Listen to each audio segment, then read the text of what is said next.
Hi everyone, hope you're having a great day on this February afternoon.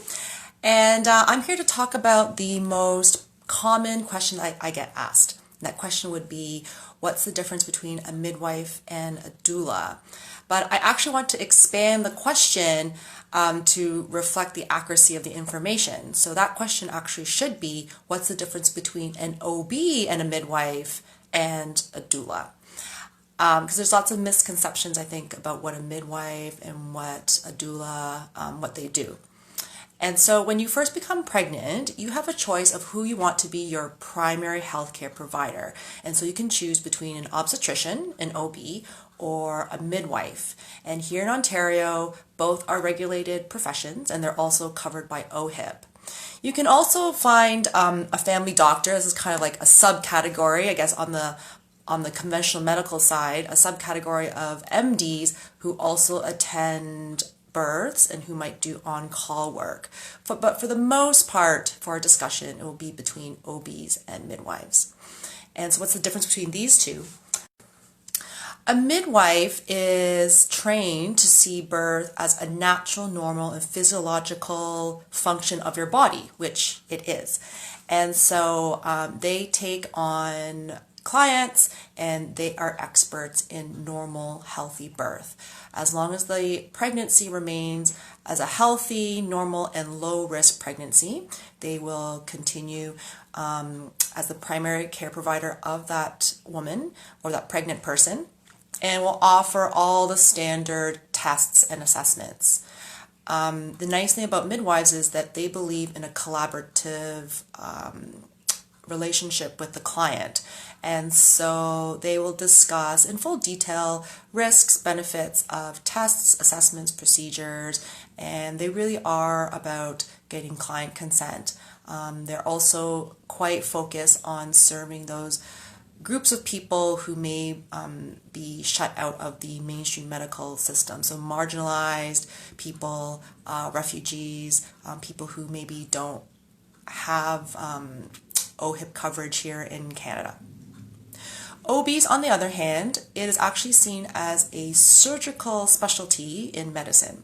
And so they are trained to see pregnancy and birth largely as a set of potential risks that need to be managed. And so OBs are really well equipped to handle like high risk or complicated pregnancy and birth situations. And this might include multiple, such as twins, or someone who has a medical condition such as gestational diabetes, or some other medical condition during the pregnancy that is beyond what's considered low risk and normal. Appointments with OBs tend to be brief. The feedback from my clients have been that they aren't really able to get much of a discussion with the OB. I mean, it really depends too. You're always facing the personality differences, and that's true with OBs and with midwives. But generally speaking, the time with your OB is really quite short. Also, the huge difference too is that the OB you have during your pregnancy is likely not the OB who will be there during labor and delivery, because they tend to work in groups and also in shifts. So unless you go into labor during the time your OB is, working at the hospital or during their on-call shift, then you are likely to have someone else attend the birth. Whereas with midwives, there really is continuity of care, where it's highly likely that the midwife who's been following you during your pregnancy will be the one who will be there at the labor and birth. And so those are the main, the fundamental difference between the two, but they do act as your primary healthcare provider. With the midwife, if, say, your pregnancy changes and becomes high risk, or a medical condition occurs, or something comes up even during labor and childbirth, then there may be a transfer of care, meaning then your care will then fall under the OB. In many situations, actually, where women start off with a midwife, if there was a transfer of care and she has an OB, the midwife will actually follow. You'll still get some care from the midwife as well. So you sort of get the best of both worlds. And then when it comes to the postpartum follow-up, your midwife will then continue to see you and your baby. Whereas with an OB in the postpartum period, you really only get to see them OB once, maybe twice if something else comes up. And your baby will then see the doctor. Your baby will see your family doctor or a pediatrician. Okay, whereas with a midwife, the midwife follows the woman and the baby for 6 weeks afterwards. So it was a really nice thing with the midwives as well. You still have that continuity of care. In terms of obtaining one or the other, it's here in Ontario, what happens is usually when a woman becomes pregnant, and she usually realizes this either through a positive home pregnancy test, like the P-stick, or a missed period, she will go to her family doctor, do a blood test to confirm that the person is indeed pregnant, and then usually the family doctor defaults to referring that pregnant person to an OB. However, if the pregnant woman does not want an OB and she wants a midwife, then that is something she has to seek out on her own. So that part's a little bit different, and I think this can confuse some people. So in order to find a midwife, you just have to Google Ontario Midwives, which will bring you to their association's webpage. And then you just put in the information such as which hospital you like to deliver at or what area you live in. And then that will kind of give you a list of different midwife groups to contact. So you make contact with them, and then if they have available midwives for your estimated due date, then you'll be paired up with a midwife, and it continues on from there.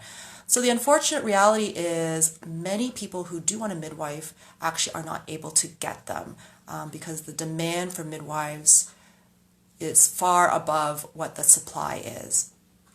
And so some people may end up with an OB even though originally they want a midwife. It is possible throughout your care to switch.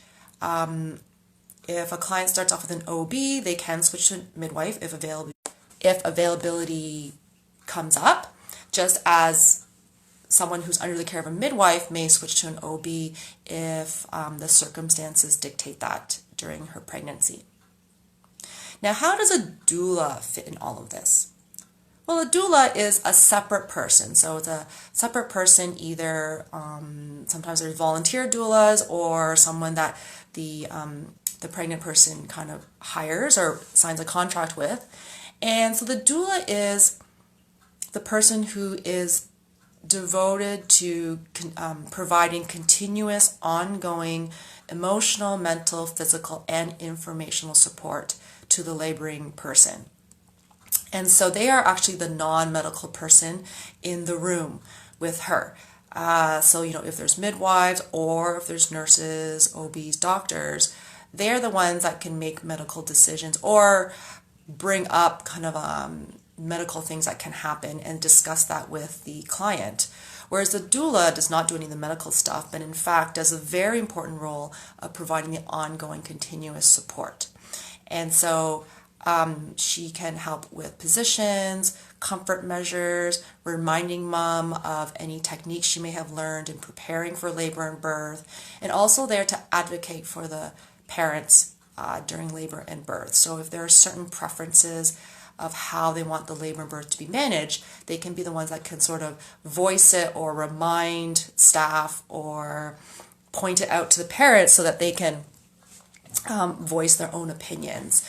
And they are also there to be to remember all the little things, like remembering to offer mom beverages, like keeping her hydrated, reminding her to use the washroom, have something to eat, as well as, for example, when I go to births, I might be using essential oils or fanning the mom, giving her some fresh air. And also as a naturopathic doctor, I can use some of my naturopathic modalities. So that's kind of a bonus thing I offer as a doula who's also a naturopathic doctor.